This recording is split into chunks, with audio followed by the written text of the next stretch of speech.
Chers frères et sœurs, nous sommes aujourd'hui le 3e dimanche de Pâques. J'ai pris comme thème pour ce dimanche du découragement à la mission. La liturgie nous propose un évangile que nous avons déjà entendu plusieurs fois dans notre vie. C'est celui des disciples d'Emmaüs. Qu'en est-il de ces deux disciples d'Emmaüs? Ces disciples faisaient partie du collège de 12. Ils ont eu la chance d'entendre les enseignements de Jésus. Ils ont eu la chance de voir les miracles accomplis par Jésus. Et parmi eux, il y en avait qui avaient des ambitions personnelles. Souvenez-vous de la demande de la belle-mère de Simon-Pierre qui avait demandé à Jésus pour que ses enfants puissent siéger l'un à sa droite et l'autre à sa gauche. Et durant cette période, ils étaient sous occupation romaine. Et pour eux, Jésus c'était le Messie tant attendu qui allait les libérer de la domination romaine. Malheureusement, tous ces rêves ne vont pas se réaliser. C'est la raison pour laquelle ils prennent le chemin de Maüs en se disant, nous allons peut-être nous retrouver de l'autre côté. Et durant leur trajectoire, ils discutent, ils échangent, ils partagent leur déception, leur tristesse. Et pendant leurs échanges, il y a quelqu'un qui arrive, c'est Jésus. Sauf qu'ils ne savaient pas encore que c'était Jésus lui-même. Alors il leur pose la question, de quoi causiez-vous donc tout en marchant?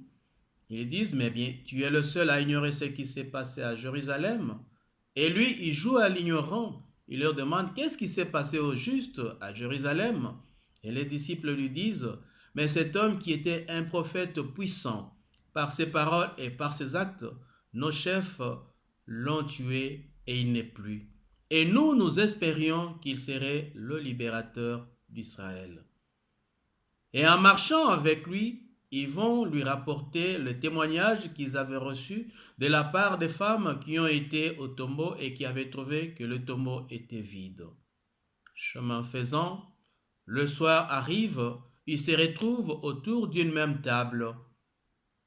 Et Jésus va se mettre à rompre le pain. C'est durant la fraction du pain qu'ils vont se rendre compte que cet homme avec qui ils ont cheminé pendant tout un trajet, c'était Jésus en chair et en os. Aussitôt, après avoir rempli le pain, Jésus va disparaître. Et ces deux disciples vont retourner à Jérusalem pour annoncer à ceux qui étaient restés à Jérusalem que le Seigneur est vraiment ressuscité. Voilà le message que ces deux disciples vont apporter à leurs collègues qui étaient restés à Jérusalem.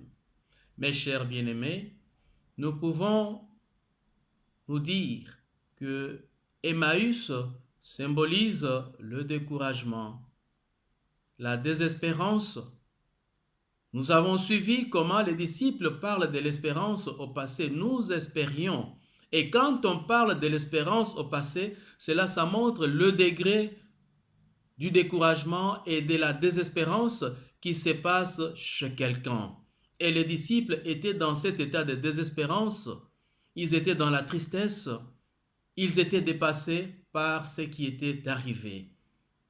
Et Jérusalem symbolise la joie, symbolise l'espérance, symbolise l'optimisme. Et c'est cet optimisme et cette joie qui vont apporter à ceux qui étaient restés à Jérusalem.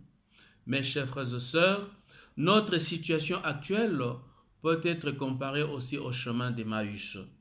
Quand nous voyons la crise sanitaire que le monde traverse aujourd'hui, quand nous voyons toutes les personnes qui sont mortes durant cette crise sanitaire, nous voyons tant de familles qui sont restées aujourd'hui sans père, sans mère, parfois sans enfants, à cause de cette crise sanitaire. Les gens sont dans la tristesse, les gens sont dans l'angoisse, les gens sont dans la peur. Les gens ne savent plus se côtoyer, les gens ne savent plus se parler comme nous étions avant. C'est un moment, un chemin d'Emmaüs que nous sommes en train de traverser aussi d'une autre façon. Mes chers frères et sœurs, mais nous devons savoir que nous n'allons pas rester sur ce chemin d'Emmaüs éternellement. Nous allons un jour quitter ce chemin d'Emmaüs pour retourner à Jérusalem. Jérusalem, c'est le jour où nous allons reprendre nos activités comme c'était avant. Jérusalem, c'est le moment où nous allons reprendre nos retrouvailles comme c'était avant. Jérusalem, c'est le moment où nous allons reprendre toutes nos relations interpersonnelles comme nous les avons déjà tissées. Bien, chers frères et sœurs, nous sommes appelés aujourd'hui d'être aussi des missionnaires. Pas des missionnaires du pessimisme, mais des missionnaires de l'optimisme, comme les deux disciples d'Emmaüs, eux qui étaient dans la tristesse, eux qui étaient dans l'angoisse, eux qui étaient dans le découragement, ils sont retournés à Jérusalem pour remonter le moral des autres. C'est pourquoi nous avons pris comme thème du découragement à la mission. Et la mission, c'est notre responsabilité à tous. La mission, c'est la responsabilité qui incombe à tout baptisé. Nous avons à nous apporter des messages de joie, des messages qui essayent d'apporter de l'optimisme et du courage à tous ceux et celles qui sont aujourd'hui découragés dans la vie. Amen.